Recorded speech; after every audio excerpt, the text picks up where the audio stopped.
Also this week, the Home Office released a reporter booklet. This is the said booklet, Gangs, You and Your Child. Genuine book, you can download it from direct.gov. Advice to parents on gangs, helping you make the right choice. The subtitle of this, to me, suggests that they're not trying to stop children getting in gangs. Inside there are some handy tips on what you should look out for as changes in your child. You should look out for them wearing a uniform. Maybe they're just going to school. Such as bandanas, okay? You should look out for the use of slang. Brat over there. You should look out for the use of slang. And you should look out for cuts and bruises. It sounds more like a man having a midlife crisis who's fallen off his Harley Davidson. This week, that's what's been going on with that. So I looked at the video of this night on MySpace, and to be honest, it was pretty much pure filth. I escorted a blind person from a gig the other day. She was out on the street and she said, would you mind taking me to the station? I said, no, it's fine, absolutely. And I walked her to the station, and as I sort of gave her away to the station guard, I said goodbye and I waved, which... but she was wearing a watch, so you've got to think who's the cunt.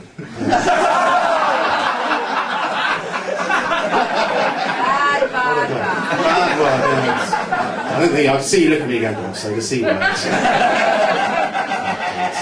You're not going to like this next one, then. Well, no, I'll tell you what, I was watching this, actually, you don't mind, you like, I can tell you're smiling at me. Bless you. I was watching, you know when you're on Top of the Pops, you see somebody with an earpiece in, the singer. You know what I'm talking about? Microphone. A microphone in the ear? Well, like that. Not in my lifetime, pal. I saw because I used to think that these people that had earpieces, these singers, I thought they were deaf. The same as I would see somebody on the tube wearing sunglasses, I thought they were cunts. Let's get into the proper offensive stuff, shall we? Now we've got you warmed up. I had sex. Thank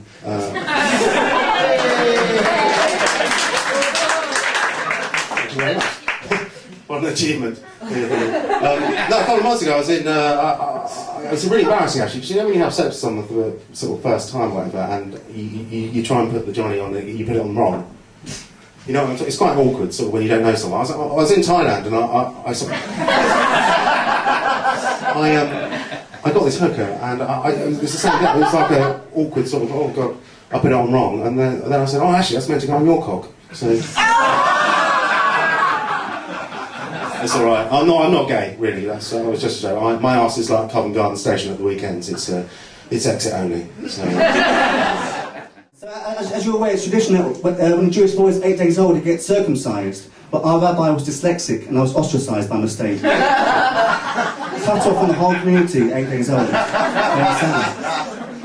But he soon realised his mistake and tried again. But this time he circumnavigated me by mistake. 3 years he was round and round Great Britain in his little boat. And after 3 years he sneaked back into my parents' house, into my bedroom, and cut off my forefinger. And that can grow back. But his parting words as he was taken away to the local mental health unit were Shabbat Negevich, which for those not fluent in Hebrew translates as go circumcise yourself, you lazy fucker. And so that night I crept down to the kitchen and I circumcised myself. I still can't use a tin opener without flashbacks. It's a bit crooked, but at least I'm kosher. So yeah. And another thing that I'm really happy about is the fact that I've prepared for moments like this where the laughter is a little bit low, because I'm fairly new at this. I'm still really young. I only actually just turned 21 just 4 years ago, so... So I wasn't sure how it was going to go down, and I didn't want any of you to feel that you've been shortchanged. So, for every time that I tell a joke that falls a bit flat, I've got a list of tips. Now, I'm not fighting fire with fire. If I tell a bad joke, I'm not going to try to follow it up with a substandard joke. These aren't jokes, they're not funny. You might think I've misunderstood the concept of a comedy night by preparing this.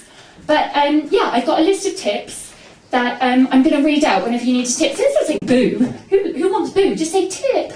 Tip. Give us a tip. Do you want a tip? Don't expect honey, because I've already warned you about that. Freeze lemon wedges and use to cool down drinks like gin and tonics. Oh, that's a good tip. That is a good tip. And also, funny enough, someone has written my set on the back of this, so I'll just have a little look at that. And kill two birds with one stone. Has it ever occurred to you that Diana was killed in a conspiracy by florists? I like you, madam. There's something about me that seems a bit weird between us, as if you've seen me before in an alleyway. I haven't done anything.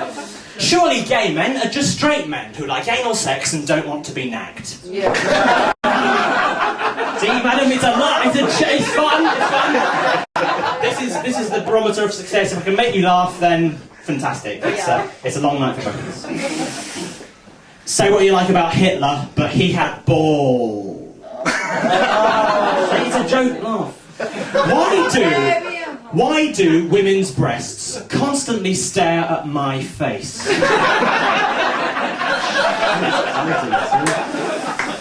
The other day, I found out my dad had slept with my girlfriend. My dad slept with my girlfriend. I thought, right, I'm going to take revenge. Now, I have to say, what happened next, my mum and I regret. That's horrible. It's just a joke. It is just a joke. It's just a joke. Thank you. It's just a joke. It's not as if I had sex with my mum and then said, wham bam, thank you, mum. It's not as if, it's just a joke. It's just a joke. Okay. I'm not going to do the next joke. Right. Let's do some pointless audience interaction. Hello, madam. What's your name? Rachel. Nice to meet you, Rachel. Good. Paul Borrell was a florist. I've been recently applying for jobs and that sort of thing, and it gets quite depressing when you're applying for jobs, sort of like looking through the paper and that sort of thing. And I saw the advert under all the job ads for the sperm clinic. Lad, you're fucking lovely, you are, aren't you, sweetheart? You see, people tell me, right, about heckling, right? People tell me about heckling. And, like, people like Mark and that, more experienced than me, say, don't worry about it, Ben. 50% of the people who heckle you are drunk. And the other 50% are just complete twats. So from that advice, I assume you're stone cold sober.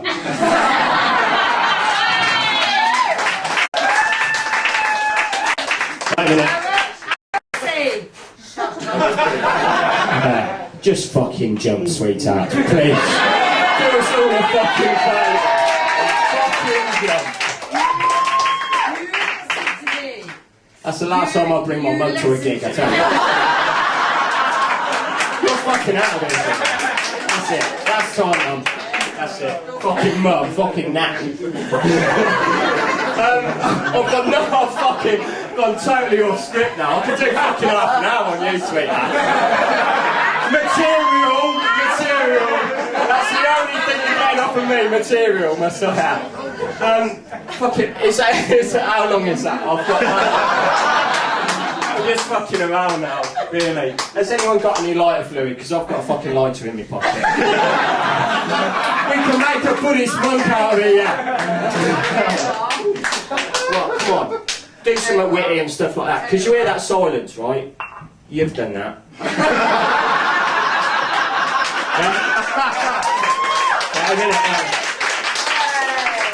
You hear that applause? I did that.